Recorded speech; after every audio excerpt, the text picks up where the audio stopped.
Derek here from SkipperBud's of Madison, giving you a look at our 2023 Cruiser 210 Harris pontoon boat here. Powered by a 90 horsepower command thrust Mercury. As you can see, you've got a couple different points of entry on the port and starboard side. The starboard side leading from the swim ladder. Pretty traditional seating arrangement with opposing bench seating in the front and rear of the boat, leading into a captain and co-captain lounge chair at the console area.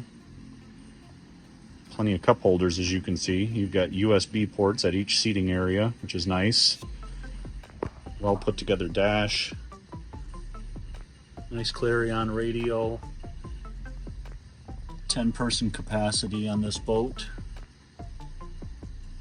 Well-appointed instruments here. Pretty good amount of storage. Leading up to the front end, again, you've got opposing bench seating here. Storage underneath the helm as well. Nice, spacious, wide open layout here. Thanks for viewing the Cruiser 210.